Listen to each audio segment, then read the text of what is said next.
ये उत्तान पादस्य सुनीति सुरुचि स्तयो सुरुचि प्रेयसी पत्यु नेतरायत सुतो ध्रुवा। मनु महाराज के 5 संतान हैं, 3 कन्या 2 पुत्र। बेटियों के नाम है आकुति, देवहूति, प्रसूति। पुत्रों के नाम है प्रियव्रत और उत्तानपाद। अभी तक हम आपने मनु महाराज की बेटियों के वंश के बारे में सुना, अब मनु महाराज के पुत्रों के बारे में सुनते हैं। मनु महाराज के एक पुत्र हैं जिनका नाम है उत्तानपाद। इनकी 2 पत्नियां थी, एक का नाम था सुरुचि, एक का नाम था सुनीति। आहा, दोनों पत्नियों में सुनीति बड़ी थी, सुरुचि छोटी थी। राजा छोटी पत्नी से बड़ा प्रेम करते थे। जो सुनीति थी उनके एक बालक था जिसका नाम था महाराज ध्रुव, ध्रुवजी महाराज, एक बालक था। लेकिन राजा छोटी पत्नी से प्रेम करता। सुनीति का अर्थ क्या होता, जरा विद्वान ध्यान देना। सुनीति का अर्थ होता शास्त्रोक्त नीति, सुंदर नीति की जो मालकिन है वो सुनीति है। सुरुचि का अर्थ हो क्या होता, जो अपनी रुचि अनुसार चले वही है सुरुचि। और हम लोग भी उत्तानपाद ही हैं।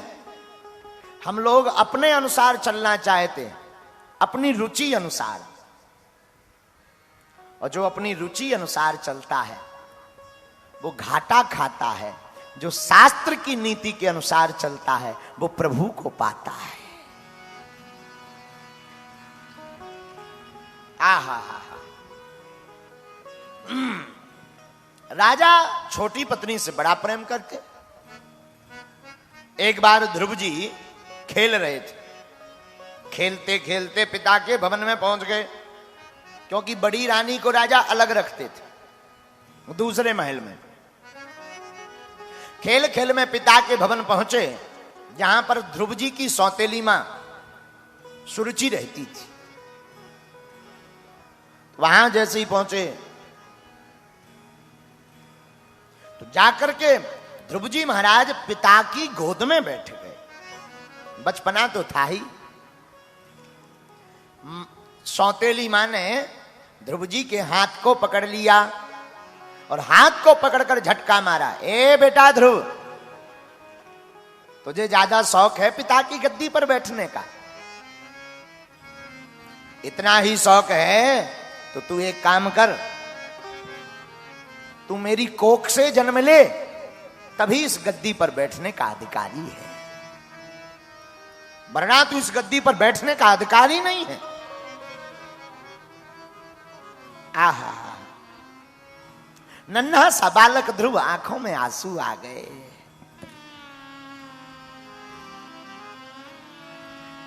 सौतेली मां ने कहा, सुन, अब तू मेरी कोख से जन्म लेना तो बड़ा मुश्किल है, पर एक काम कर, तू भगवान का भजन कर।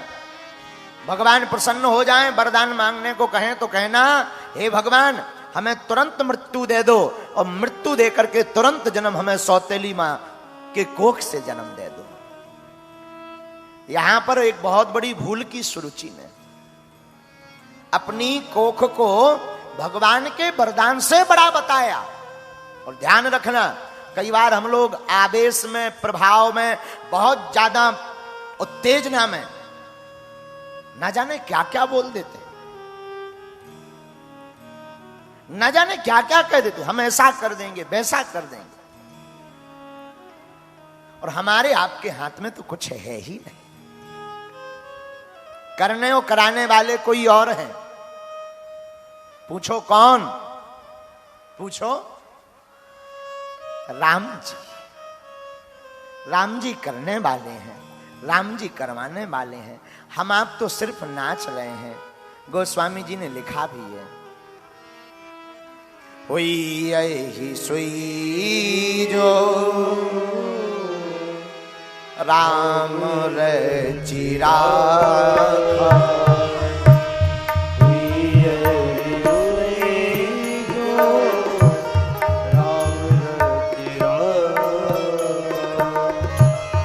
को करी तरक बड़ा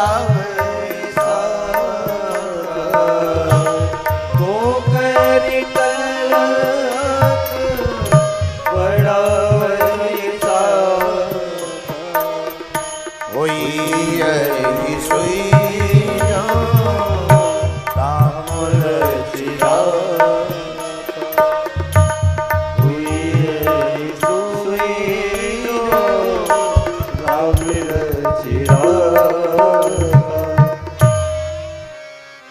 जो राम जी ने लिखा होगा वही होगा। हम लोग व्यर्थ ही अपना जीवन गवाते। ध्रुव जी रोने लगे, मां ने दुत्कार कर भगा दिया, जाओ सौतेली मां ने। ध्रुव जी रोते रोते अपनी मां के पास आए। मां ने गोद में भरकर आलिंगन किया। अरे बेटा ध्रुव, तुम रो क्यों रहे? ध्रुव जी कुछ कह पाते, कंठ अवरुद्ध है, आंखें एकदम लाल हैं, होंठ फड़फड़ा रहे, कुछ बोल नहीं पा रहे, गदगद हैं। इतने में जो सहपाठी साथ में खेलने वाले गए थे, उन्होंने सारी बात बता दी।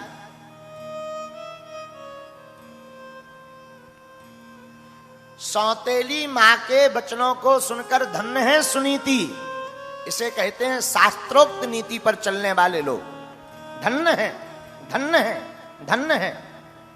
ध्रुव जी से ध्रुव की मां बोली, बेटा देख तू कितना भाग्यशाली है।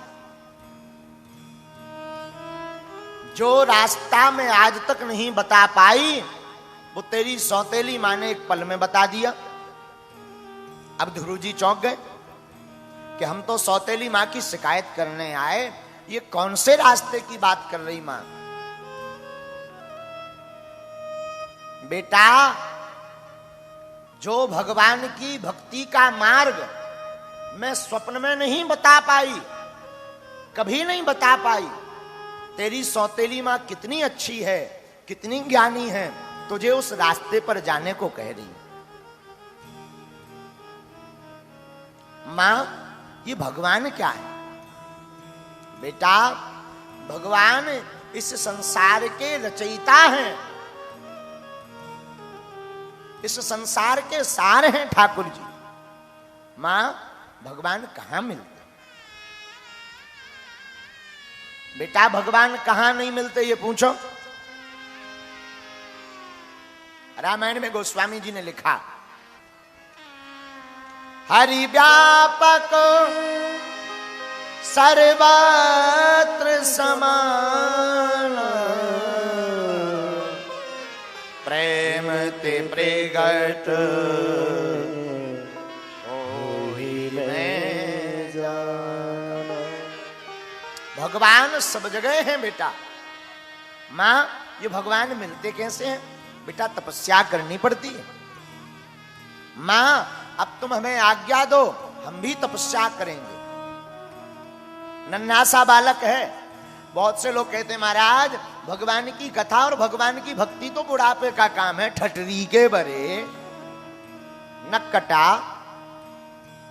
बुढ़ापे में हम राम कहेंगे तो आम सुनाई देगा। बुढ़ापे में कहेंगे माला ले लो, माला, माला की जगह भाला सुनाई देगा। और माला पकड़ भी लोगे तो जपी नहीं जाएगी, हाथ से छूट जाएगी, शरीर कांपने लगेगा। तो भगवान की भक्ति कब की है? पागलो, भगवान की भक्ति है जब जागो तभी सवेरा।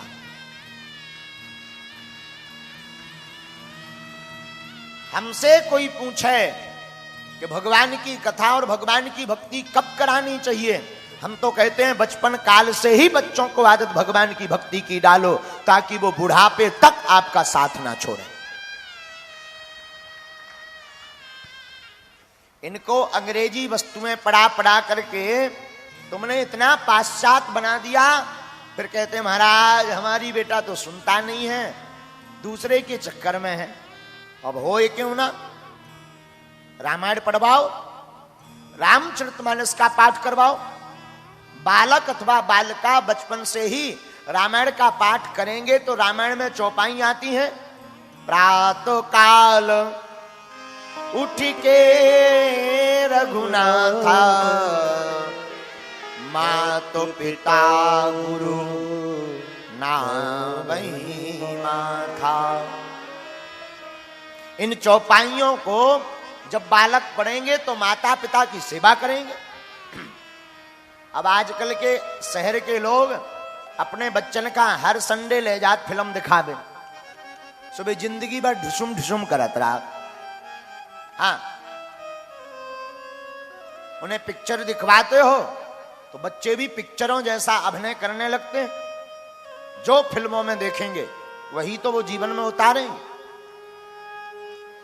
और हम तो आपको कहेंगे मनोरंजन के लिए ठीक है, 2-4 महीने में एक बार लिवा गए, और हम निवेदन करेंगे अपने बालकों को कोशिश भर हर शनिवार और रविवार हनुमान जी के मंदिर जरूर ले जाया करो। कोशिश तो प्रतिदिन की करो, पर बच्चा कहीं हॉस्टल में रहता है तो बाकी दिन छूट है, शनिवार और रविवार हनुमान चालीसा का पाठ करवाने जरूर मंदिर ले जाया करो।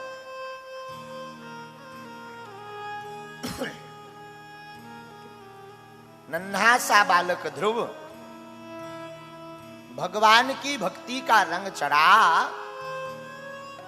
और मां को प्रणाम करके ध्रुव जी वन को चले। मां, भगवान कहाँ हैं? बेटा सब जगह हैं, पर अगर कोई वन में साधना करे एकांत में तो भगवान जल्दी प्रकट होते हैं। क्यों? मन भटकता नहीं है। ठीक है मां।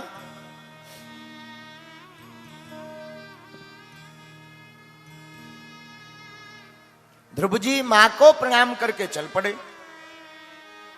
रास्ते में चले ही थे कि राजा को पता लगा उत्तानपाद को, तो मंत्रियों को भेजा, जाओ रोको हमारे बालक को, ये बालक बन ना जाने पावे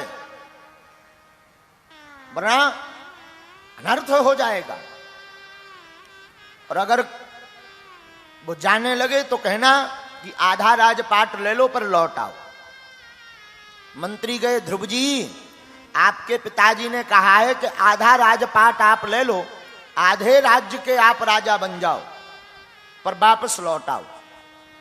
ध्रुव जी थे तो ज्ञानी, मन में विचार किया कि अभी तो भगवान को पाया भी नहीं है, बन गए भी नहीं, और आधा राजपाट मिल रहा है, जरूर इस मार्ग में बहुत अच्छा फायदा है, छोड़ना नहीं चाहिए। चल पड़े। मंत्रियों आओ आओ। मंत्रियों को खबर मिली मंत्री लौटकर भागते भागते गए और कहा कि राजा ने कहा कि आप लौट आओ, और आपके पिताजी ने कहा है कि पूरा राजपाट ले लो, राजा बन जाओ, पर वापस आ जाओ। लालच दिया। ध्रुव जी ने मन में विचार किया, अहो भाग्य, अभी तो हमने भगवान को पाया नहीं, पूरा राजपाट मिल रहा, लगता है इस रास्ते में बहुत फायदा है, अब लौटने वाले हम नहीं हैं। अब तो वन में पहुंच गए। वन में पहुंचे तो ध्रुव जी को गुरुदेव भगवान श्री नारद जी मिले। देखो, एक बात बड़ी सावधान पूर्वक आप नोट कर लेना, गुरु के बिना कितना भी बड़ा कोई ज्ञानी क्यों ना हो, पर गुरु के बिना परमात्मा का मिलना मुश्किल है। मोक्ष की प्राप्ति गुरु कृपा से ही हो सकती, भगवत कृपा गुरु कृपा से ही मिल सकती। तो नारद जी मिल गए, बेटा कहां जा रहे? गुरुजी भगवान का भजन करने जा रहे हैं। अरे बेटा लौट जाओ वापस, भयावह बन है, बीहड़ बन है, सांप बीछी काट लेंगे, मारे जाओगे। भयावह बड़े बड़े जानवर भयंकर रहते हैं, खा जाएंगे। तो ध्रुव जी बोले सरकार बुरा मत मानना, एक निवेदन करूं? हाँ। बोले जब वन में काटने वाले मारने वाले भयावह जीव हैं तो बचाने वाले परमात्मा भी तो हैं। क्या केवल काटने मारने वाले भर हैं? और बात बहुत ऊंची है यहां पर। हम लोग एक ही गलती करते हैं। गांव के कोई व्यक्ति कह दे कि वहां से मत निकलना, वहां पर प्रेत रहते हैं, और तुमने सुन लिया एक बार, अब धोखे से 2-4 साल बाद वहीं से निकलना पड़े तुम्हें, वो भी रात को, वो भी अकेला। आ फिर तो हनुमान जी याद, जय हनुमान ज्ञान गुण सागर भूत पिशाच निकट नहीं आवे। अब हनुमान जी याद आ गए। गांव के एक आदमी ने 4 साल पहले कहा था वहां से मत निकलना, प्रेत रहता है। और अकेले और रात को निकले तो जय हनुमान ज्ञान गुण सागर, और कहीं कुत्ता बिल्ली अगर बगल में खड़खड़ा, जय हनुमान ज्ञान गुण सागर भूत पिशाच निकट नहीं। और धोखे से कपड़ा उलझ जाए, भूत पिशाच निकट नहीं आवे, पकड़ लो। महावीर जब नाम सुना भैया, अरे ओ पगला सुनो तो,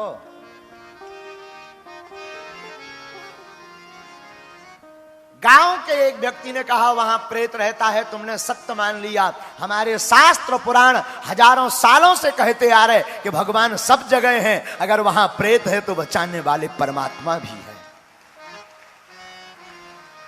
हरि गुण गा कर जीवन बना ले पगला, हरि गुण गा कर जीवन बना ले पगला।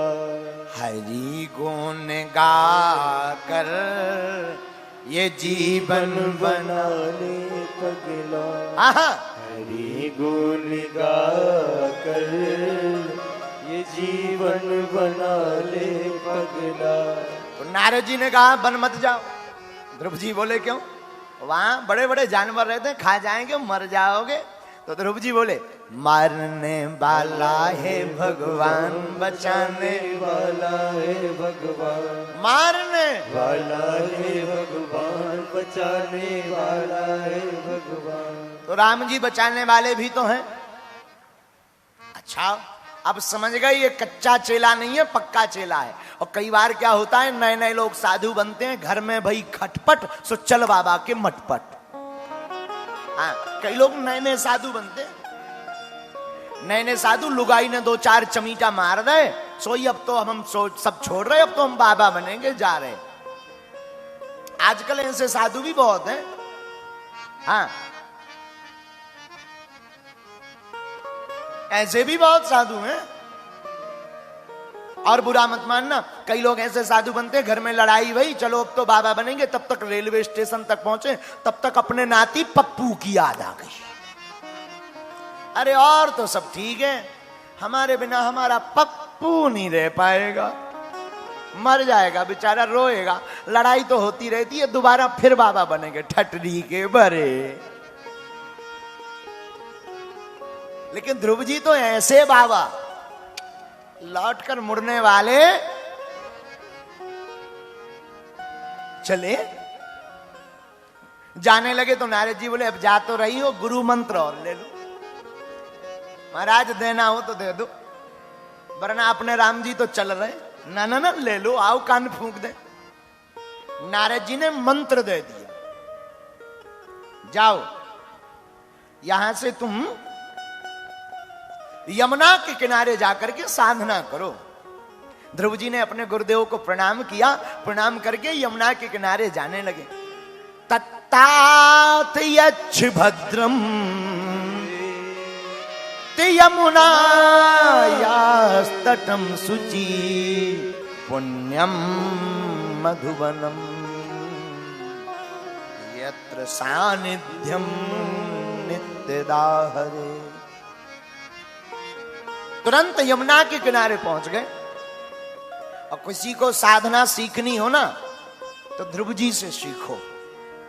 बहुत से लोग भागवत की कथा, राम कथा सुनकर के प्रण ले लेते हैं कि इस बार नवरात्रि हम करेंगे बिना भोजन किए, कुछ खाए बिना, चाय भर पी के रहेंगे। 2-3 दिन तो जय में माई की, पता लगा चौथे दिन हॉस्पिटल में बोतल चढ़ रहे।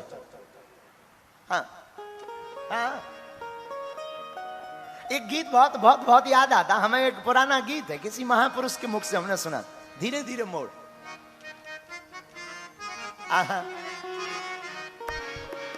कभी कभी ये बाबा आ जाते ना तो नई नई चीजें अपने आप फिलो करती हैं, हसमुख बाबा। और ये आपकी ही जो चौपाई है ना उसी से बना है। ये मन मोड़ा कुछ डर नहीं, फिर दूर प्रभु का घर नहीं। हाँ, ये मन मोड़ा कुछ डर नहीं, फिर दूर प्रभु का घर नहीं। धीरे धीरे मोड़ तू इस मन को, इस मन को तू इस मन को। धीरे धीरे मोड़ तू इस मन को, धीरे धीरे मोड़ तू इस मन को, धीरे धीरे मोड़ तू इस मन को, इस मन को तू इस मन को। हाँ, धीरे धीरे मोड़ तू इस मन को,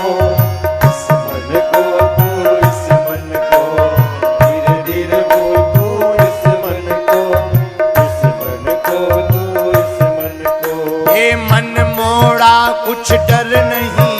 हाँ, मन मोड़ा कुछ डर नहीं, फिर दूर प्रभु का घर नहीं। धीरे धीरे मोड़ तू इस मन को, इस मन को तू इस मन को। धीरे धीरे मोड़ तू इस मन को, इस मन को तू इस मन। दोनों हाथ उठा लो धीरे धीरे।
गफलत ऐसी कर नहीं, फिर दूर प्रभु का घर नहीं। हाँ, गफलत ऐसी कर नहीं, फिर दूर प्रभु का घर नहीं।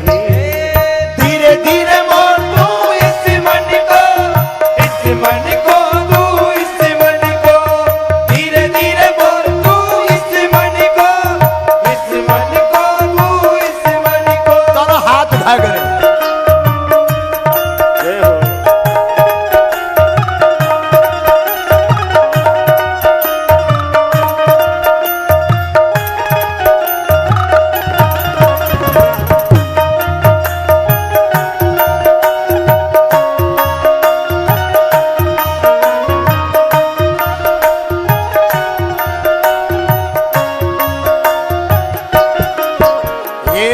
मोड़ा कुछ डर नहीं, फिर दूर प्रभु का घर नहीं। मन मोड़ा कुछ कर नहीं, फिर दूर प्रभु का घर नहीं। धीरे धीरे मोड़ तो इस मन को, इस मन को तू, इस मन को धीरे धीरे बोल तू, इस मन को, इस मन को तू, इस मन को धीरे धीरे बोल तू, इस मन को, इस मन को तू, इस मन को धीरे धीरे मोड़ तू, इस मन को, इस मन को तू, इस मन को धीरे धीरे बोल तू, इस मन को, इस मन को तू, इस मन को हाँ इस मन को तू, इस मन को, इस मन को तू, इस मन को हाँ इस मन को तू धीरे धीरे मोड़ तू इस मन को। इस मन को तू, इस मन वृंदावन बिहारी लाल की जय। बैठ जाओ। अब जरा ध्रुव जी की तपस्या देखना। ध्रुव जी कैसे धीरे धीरे धीरे धीरे तपस्या कर रहे हैं, इकट्ठी नहीं कि ली माला और बैठ गए ना। ध्रुव जी ने शिक्षा दी हमें, तपस्या सीखना है तो ध्रुव जी का चरित्र सुनो। क्या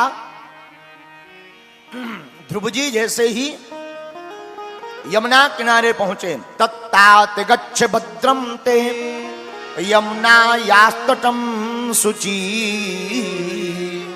पुण्यम मधुवनम यत्र सानिध्यम नित्यदा हरे। और जैसे ही पहुंचे तो त्रात्रांते त्रात्रांते कपित्थ वदरासन।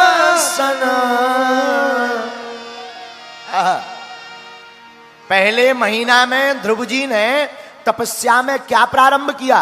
3 दिन में एक बार सिर्फ फलाहार करते और 3 दिन तक निराहार। पूरा महीना ऐसे निकाल दिया। 3 दिन में एक दिन फलाहार, जो फल मिल गए सोई पा लिया और जय जय सीताराम। 1 महीना हो गया। अब 1 महीना जब पूर्ण हो गया, दूसरा महीना लगा तो थोड़ा कठोर कर दी साधना। जरा सुनना। द्वितीयम चा तथा मासम षष्ठे षष्ठे अर्भकु दिने। दूसरे महीने में 6 दिन में एक बार। बोले क्या? बोले अब फल नहीं खा रहे ना, थोड़ा कठोर साधना कर दी। बोले क्या? 6 दिन में एक बार तृणपर्णादि भी, सूखे पत्ते खाते हैं, बिल्व पत्र, गिरे हुए वृक्षों के सूखे पत्ते लेते हैं और पाते हैं, बड़े प्यार पूर्वक पाते हैं। दूसरा महीना ऐसे ही गुजार दिया। ना ना ना, कोई चिंता नहीं, लेकिन इकट्ठी साधना नहीं, थोड़ा रुक रुक कर। 2 महीने बीत गए, अब तीसरा महीना लगा तो थोड़ा और कठोर हो गए। तीसरे महीने में क्या किया? 9 में आहनी। जैसे ही तीसरा माह लगा तो नियम और कठोर कर दिया। बोले क्या? अब 9 दिन में एक बार केवल जमुना जी का जल पीते और 9 दिन तक निराहार। एक बार लिया, यमुना जी का जल पिया, हे ठाकुर हे गोविंद, और बस भगवान को प्रणाम किया और प्रणाम करके फिर साधना में, फिर अपनी माला लेकर के तपस्या। अब तीसरा महीना बीत गया, अब चौथा महीना लगा तो चतुर्मपि वै मासम द्वादशे अहनी द्वादशे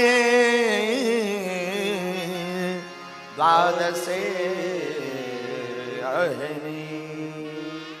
अब चौथे महीने में ध्रुव जी 12 दिन में एक बार। बोले जल भी नहीं। बोले क्या? सिर्फ वायु, वायु यानी हवा। 12 दिन तक श्वास को रोक लेते, 12वें दिन श्वास को छोड़ते और एक बार पूरी श्वास लेते और फिर रोक लेते, और 12 दिन तक रोके रहते। इतना कठोर कर लिया। 4 महीने गुजर गए। 5वें महीने में थोड़ा और कठोर किया। बोले क्या? 5वें महीने में ध्रुव जी जो 12 दिन में एक बार श्वास ले रहे थे ना, वो भी बंद कर दी। 5वें महीने में एक बार श्वास ली और रोक करके खड़े हो गए, दोबारा ली नहीं। और ऐसे 6 महीने में भगवान को प्रकट कर लिया ध्रुव जी ने। 6 माह में। आप लोग कहते महाराज भगवान कितने दिन में मिलते? तुम जितने दिन में पूजा कर पाओ उतने दिन में मिलते। भगवान अनलिमिटेड टाइम है। कहो तो एक पल में प्रकट हो जाए, कहो तो लाखों साल लगवे तब भी प्रकट ना हो। भगवान का कोई टाइम नहीं है कि तुम्हें 100 साल तपस्या करनी है। भाव का टाइम है। जितना प्रबल भाव उतनी जल्दी परमात्मा। जितना कमजोर श्रद्धा, जितनी कमजोर श्रद्धा, जितना कमजोर आपका भाव, उतनी लॉन्ग टाइम बाद आपको भगवान लंबे समय बाद मिलेंगे। 5वें महीने में ध्रुव जी ने श्वास रोक ली। कोई श्वास नहीं ले रहे, और श्वास रोकी तो पूरे संसार में ऑक्सीजन की सिलेंडर की जरूरत पड़ने लगी। ऊपर जितने देवता थे सबका दिमाग खराब कि जैसे अभी कोरोना में अपने यहां ऑक्सीजन की कमी पड़ी ना, वैसे ही देवताओं के यहां भी ऑक्सीजन की कमी। सब भागे भागे ब्रह्मा जी के पास गए। बोले सरकार ये ऑक्सीजन क्यों घट गई? ब्रह्मा जी बोले भगवान के पास चलो। भगवान के पास गए। सरकार क्या हुआ? ये ऑक्सीजन क्यों घट गई? हम लोगों को तो सिलेंडर की नौबत आ गई। ऐसा तो नहीं कहा, पर ये कहा महाराज प्राण निकल रहे। क्या कारण है? भगवान मुस्कुराकर बोले अरे भैया देवताओं, हमारा एक प्यारा सा भक्त श्वास रोक के रह गया है। देवता बोले सरकार अगर कुछ पुण्य कम हो तो हमारे अकाउंट में से काट लो, लेकिन उन महापुरुष को दर्शन जल्दी दे दो। भगवान बोले क्यों? बोले अगर 1-2 महीना वो ऐसे ही टिका रहेगा तो 2-4 देवताओं की 13वीं करवा के मानेगा। हाँ, इसलिए एक काम करो, आप उनको जल्दी दर्शन दो। भगवान बोले अभी समय नहीं हुआ। देवता बोले हमारा ले लो समय, लेकिन उन भाई साहब को मत सताओ। भगवान बोले जब आप लोग कह रहे हो तो हमें जाना तो पड़ेगा। देवता बोले जाना नहीं, जाओ, स्तुति करें, प्रार्थना करें, निवेदन करें, अर्चन करें, वंदन करें, लेकिन कृपा करो जल्दी जाओ। भगवान बोले ऐसा हो क्या? क्या? अरे बोले हो क्या? क्या यहां ऑक्सीजन बिल्कुल डाउन आ रही, 35 पे जा रही, पल्स रेट घट रहा है। भगवान बोले ठीक ठीक ठीक ठीक, चिंता मत करो। भगवान विष्णु ने 7 ताबना दी, डांडस बंधाया। ठीक ठीक ठीक, अब मौन हो जाओ, हम अभी जाते हैं। भागे भागे भगवान अपने वाहन पर आरूढ़ होकर के ध्रुव जी के सामने गए। हेलो, उठो उठो भाई। लेकिन वो कहां उठने वाले? वो तो अंतर मन में, अंतर्मुखी, अंतर भाव में अंदर ही अंदर भगवान के उस रूप रस सुधा का आस्वादन कर रहे थे, चख रहे थे। लावण्यमय रूप, वो त्रिभुवन सुंदर रूप, वो मनमोहक रूप की छवि। जब योगी है ना, योगी अंतर मन में ही उस रूप रस सुधा का आनंद लेते हैं। हमें एक बहुत प्यारा चरित्र याद आता है। दक्षिण भारत में एक एक एक एक बहुत विचित्र व्यक्ति हुआ दक्षिण भारत में। उसे एक वेश्या से प्रेम हो गया, वेश्या से, परी से।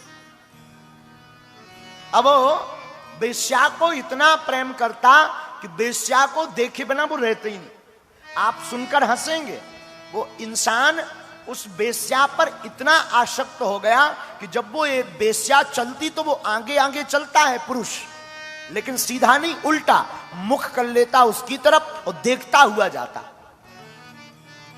उल्टा चलता। लोग बड़ा हंसते, वेश्या को भी बड़ा मन में बुरा लगता, पर करें क्या, आसक्ति थी उसकी, थी तो थी। रामानुजाचार्य जी वहां विराजमान थे। रामानुजाचार्य जी को खबर लगी तो उन्होंने बुलवाया, इधर आओ।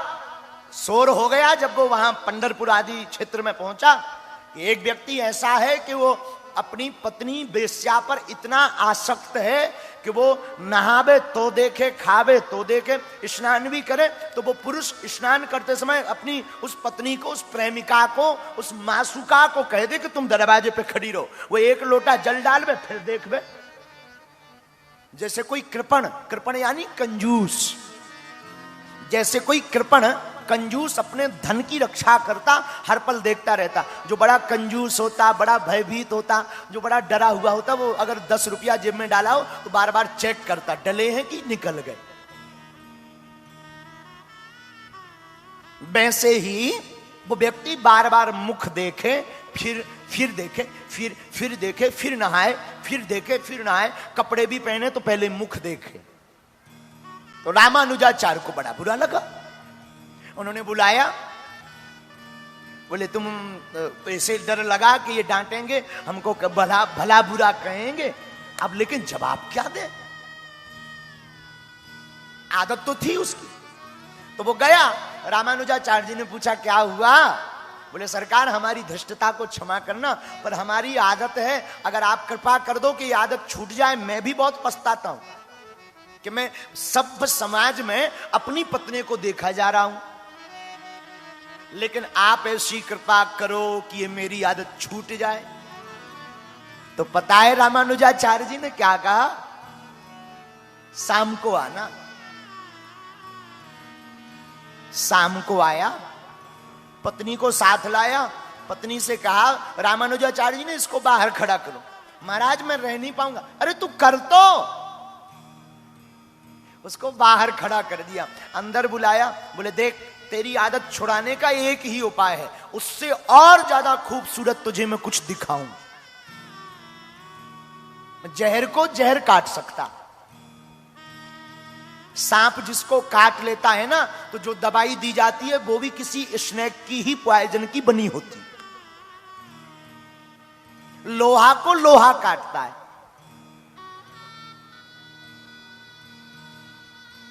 उसी प्रकार तेरी ये जो रूप देखने की, ये जो सौंदर्य देखने की, ये जो तो तेरी आदत पड़ गई है, एक आपको लत लग गई, वो मैं मिटा दूंगा। उपाय है क्या? तुम रुक तो। आरती हो रही थी भगवान की, ठाकुर जी की, और आरती के बाद रामानुजाचार्य जी ने कहा देख तू अकेला आएगा। अकेला उसको बढ़िया धोती पहनाया, मस्तक पर तिलक लगाया, कपाट बंद किए, और बंद करके जैसे ही हाथ सिर पर रखा तो उसे विश्व संसार के सभी लोगों के सबसे सुंदर नंद नंदन यशोदानंद ठाकुर के दर्शन हो गए। और जहां दर्शन हुए 1-1.5 घंटे तक तो उसे होश ही नहीं रहा। वो तो अपनी पत्नी को ही विश्व सुंदरी मानता था, उस बेश्या को ही विश्व सुंदरी मानता था। उसे जब होश लगा, उसे जब ठिकाना लगा, जब मन में धक्का लगा कि ये तो नख भी नहीं है हमारे ठाकुर की सुंदरता में, पागल हो गया, बाबरा हो गया, चिल्ला पड़ा कि ये सुंदरता मुझे चाहिए, ये मेरी आंखों से अब बाहर ना जाए। रामानुजाचार्य जी ने कहा देख भाई, तुझे अगर ये सुंदरता के दर्शन करते रहना है ना, तो तू अब छोड़। अरे बोलो छोड़ा कि छूट गई? छोड़ की बात छोड़ो, अब तो ऐसा रंग चढ़ गया, कांवरा सांवरा काला रंग जिस पे चढ़ जावे उस पे दूजा रंग कोई भाता ही नहीं है प्यारे। जिसकी अखियां गोविंद से लड़ जाएं, वो फिर दुनिया में किसी से आके नहीं लड़ा सकता। जिसका दिल गोविंद से लग जाए ना, वो फिर संसार में किसी से दिल नहीं लगा सकता। और जगत वालों का दिल और जगत वालों की आंखें तो बड़ी विचित्र हैं, हर 2 मिनट में बदलती रहती हैं। बोलो सीताराम। हर 2 मिनट में, क्योंकि नया व्यक्ति दिखने लगता, अरे ये बड़ा सुंदर है, काश ये हमारा मित्र होता। और एक ऐसा मित्र बनाओ जिसको देखने के बाद फिर तुम्हारा मन भटके ही ना। उनका नाम है कन्हैया, उनका नाम है मोहन, उनका नाम है कृष्ण, उनका नाम है चितचोर, उनका नाम है माखन चोर, उनका नाम है गिरधारी, उनका नाम है बनवारी, उनका नाम है छलिया, उनका नाम है नटवर, उनका नाम है नागर, उनका नाम है नंदा, उनका नाम है गोविंदा।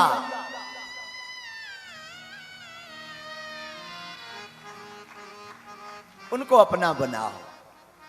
उनको देखने के बाद, उनको समझने के बाद, उनकी कथा सुनेंगे। हम सच कहते हैं, बिल्कुल व्यासपीठ से दावे के साथ कहते हैं, तुम एक बार भागवत की कथा सिर्फ चित्तवृत्ति से सुन लेना, तुम्हें संसार में फिर कोई कहानी प्रिय नहीं लगेगी।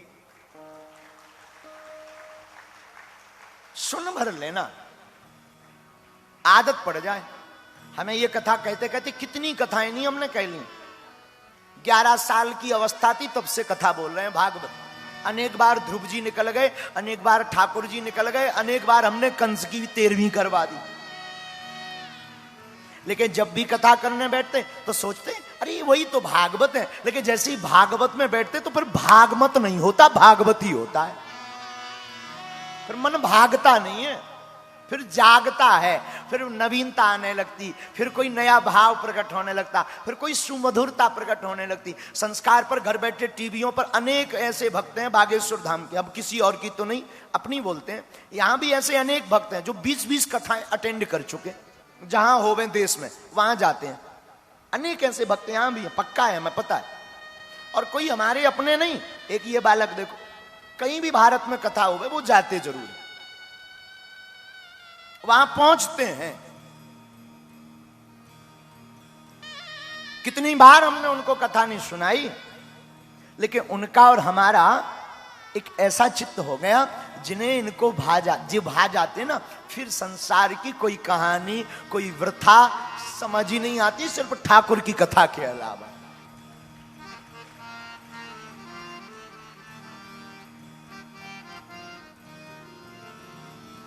अद्भुत लीला।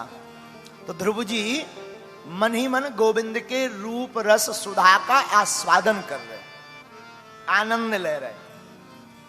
उसको चखने के बाद फिर दूसरा रंग चखने की आवश्यकता। अच्छा, क्या कभी काले रंग पर दूसरा रंग चढ़ते देखा तुमने? बोलो ना, चढ़ता है क्या? हमारे सांवरिया भी काले ही हैं। ये जिनके जीवन में फिर उतर जाते ना, फिर उनके जीवन में कोई दूजा रंग नहीं आता है।